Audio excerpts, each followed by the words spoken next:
সুপ্রিয় দর্শক, আসসালামু আলাইকুম। আশা করছি সবাই ভালো আছেন। সো আজকের ভিডিওতে আলোচনা করব একটি সুখবরই বলা যায় যে বর্তমান সময়ে পর্তুগাল ওয়ার্ক পারমিট ভিসা সম্পর্কে অনেকেই প্রশ্ন করে থাকেন। আমার ফেসবুক পেজে এবং অফিসিয়াল ইউটিউব চ্যানেলেও অনেকজন কমেন্টস করে থাকেন, জানতে চান যে কেমন টাকা খরচ হয় এবং আদৌ এখন ভিসা হচ্ছে কিনা বা আপনি পাচ্ছেন কিনা। এই সমস্ত বিষয় নিয়ে কিন্তু অনেকেই অনেক প্রশ্ন আছে। সো আজকের ভিডিওটা যদি কন্টিনিউ করেন, আশা করছি সমস্ত বিষয়ে পর্তুগাল সম্পর্কে আপনার সঠিক একটি ধারণা আসবে ইনশাআল্লাহ, যেখানে আপনি নিজস্ব মতামত নিয়ে একটি সিদ্ধান্ত পৌঁছাতে পারবেন। তো বন্ধুরা, যারা নতুন দর্শক অবশ্যই চ্যানেলটি সাবস্ক্রাইব করবেন প্রত্যেক দিনের আপডেট মিস না করতে, এবং যারা সরাসরি আমার সঙ্গে যোগাযোগ করতে চান, ভিডিও ডেসক্রিপশন বক্সে ফেসবুক পেজের লিংক দেওয়া থাকবে এবং হোয়াটসঅ্যাপ নাম্বার দেওয়া থাকবে, চাইলে যুক্ত হতে পারেন। তো বন্ধুরা, আলোচনা শুরুতেই আমরা যে টপিকটা নিয়ে আলোচনা করব সেটি হচ্ছে বাংলাদেশ থেকে কিন্তু ওয়ার্ক পারমিট ভিসা সরাসরি বাংলাদেশ থেকে কিন্তু হয় না পর্তুগালের। আর এর আগে একটি ভিডিওতে আলোচনা করেছি যে কি কি ডকুমেন্টস আপনার প্রয়োজন, যেটার জন্য প্রপারলি ওয়ার্ক পারমিটের জন্য আবেদন করতে হয় এবং পর্তুগালের জন্য কি কি ডকুমেন্টস প্রয়োজন হয়। আশা করছি আপনারা সেই ভিডিওটি দেখে নিলে সমস্ত বিষয় আর নতুনভাবে জানা লাগবে না। তো বন্ধুরা, আজকে শর্টকাটে আমি বেশ কিছু বিষয় নিয়ে বিস্তারিত আলোচনা করব। যেমন একটি ওয়ার্ক পারমিট, আপনি একটি পাসপোর্ট জমা করার পরে কিন্তু একটা এজেন্সি পর্তুগালের ওয়ার্ক পারমিট আবেদন করে থাকেন।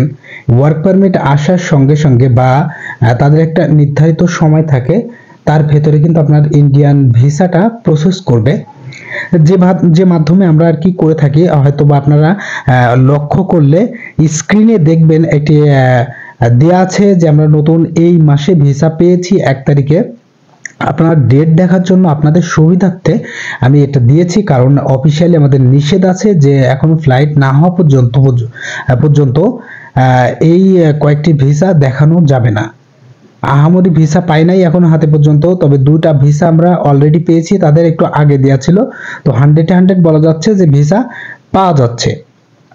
তো আমরা কিন্তু 1 তারিখে ভিসা ডেলিভারি পেয়েছি। আমাদের প্রসেস সিস্টেমটা ওয়ার্ক পারমিট ভিসা আমরা আবেদন করে এর ভেতরে আপনার ইন্ডিয়ান ভিসার জন্য আবেদন করব। আপনি যে ইন্ডিয়ান এমবাসিতে আপনার ভিসার জন্য আবেদন করে একটি টোকেন পাবেন, সেই টোকেনটা আমাদের কাছে দিয়ে আসতে হবে।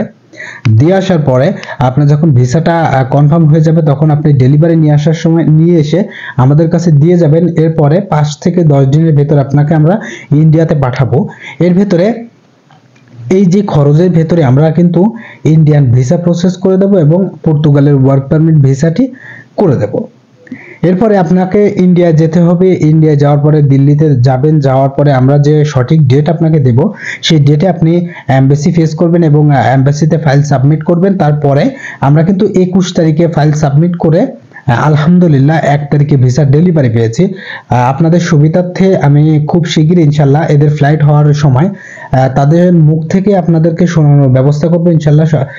আশা করছি আপনারা পাশে থাকবেন এবং আছেন।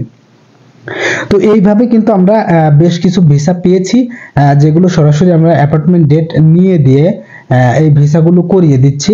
এরপরে কিন্তু আপনি ফ্লাইট করবেন। এতে যদি বলেন যে কাজের সিস্টেমটা কি, কাজ হবে আমাদের কাছে 3 প্রকার। একটা হচ্ছে রেস্টুরেন্ট সেক্টর, সেখানে কিন্তু বিভিন্ন বিভক্ত আছে, যেমন কিচেন হেল্পার এবং ওয়েটার এবং আপনার যেগুলো ক্লিনার আছে, ক্লিনার হবে এবং সুপার মার্কেট হবে, সুপার শপের সেলসম্যান হবে। এই কয়েকটি কাজে কিন্তু আমরা ওয়ার্ক পারমিট ভিসা করছি। এখানে আপনার ওয়ার্ক পারমিটে থাকবে যে আপনার স্যালারি কেমন, সুযোগ সুবিধা কেমন, আর বেতনের বিষয়টা কিন্তু 800 থেকে 850 ইউরো আপনার স্যালারি থাকবে এবং সেটা আপনি পাবেন। আর 6 মাস নিয়ে অনেকজন টেনশন করেন যে 6 মাস পরে আমার কোম্পানি কি রিনিউ করে দিবে কিনা। হ্যাঁ ভাই, কারণ আপনি সরকারিভাবে এবং বৈধতা নিয়ে যাচ্ছেন, আপনাকে অবশ্যই 6 মাসের ভিসা দিয়ে কোম্পানিতে আপনাকে কাজ করাবে। আপনি যদি থাকেন এবং সঠিকভাবে সবকিছু প্রসেস করে থাকেন, সেখানে কিন্তু আপনাকে রিনিউ করে দেওয়া হবে। অর্থাৎ আপনি কিন্তু ধাপে ধাপে আপনি সমস্ত ডকুমেন্টস পাবেন এবং সেখানে নাগরিকত্ব পাবেন, পাসপোর্ট পাবেন, আর বাদ বাকি বিষয়গুলো আশা করি আপনারা জানেন। তো এই হলো পর্তুগালের বিষয়। আচ্ছা, এখন আপনি যদি প্রশ্ন করেন যে কত সময় লাগে, আমরা কিন্তু লিগ্যালি 3 থেকে 4 মাসের ভেতরে ওয়ার্ক পারমিট ভিসাগুলো আমরা এখনো পর্যন্ত ডেলিভারি পেয়েছি। আমাদের সর্বোচ্চ সময় কিন্তু 4 মাসের ভেতরে হয়ে গেছে। এখন আপনি খরচের কথা যদি আসেন, তাহলে সেক্ষেত্রে কিন্তু খরচ অফিসিয়ালি আপনাকে অবশ্যই অফিসে আসতে হবে। অফিসে এসে যদি কম হয় বেশি হয় সেটা সরাসরি কথা বলতে হয়, কারণ ফোনের মাধ্যমে সবকিছু অ্যাকুরেট ভাবে বলা যায় না। তবে আনুমানিকলি যারা যেমন চলতেছে বর্তমানে, আমার ইউটিউব থেকে যদি কোনো দর্শক আসেন, সেক্ষেত্রে দেখা যায় আমরা একটা ডিসকাউন্টের ব্যবস্থা করে দিতে পারি। তো বন্ধুরা, আশা করছি আপনারা এখন পর্যন্ত যারা কন্টিনিউ করেছেন সমস্ত বিষয়, পর্তুগালের বিষয়টি ধারণা আসছে। আরো যদি কোনো কিছু জানার থাকে অবশ্যই কমেন্টস করতে ভুলবেন না। আমি কিন্তু প্রত্যেক মানুষকে রিপ্লাই দিয়ে থাকি, কিন্তু কিছু কিছু ব্লগারের জন্য এখন আমি অনেকজনকে এড়িয়ে যাই। যেমন আপনি রিপ্লাই করি না, ব্যাড কমেন্ট করেন। ব্যাড কমেন্ট এগুলো আসলে আমাদের উপরে ইফেক্ট পড়ে। আমি দেখুন কারোর টাকা কিন্তু খেয়ে বসি নাই বা কাউকে ঠকায়ও নি এ পর্যন্ত। তো বন্ধুরা, আপনারা ভালো থাকবেন। আসসালামু আলাইকুম।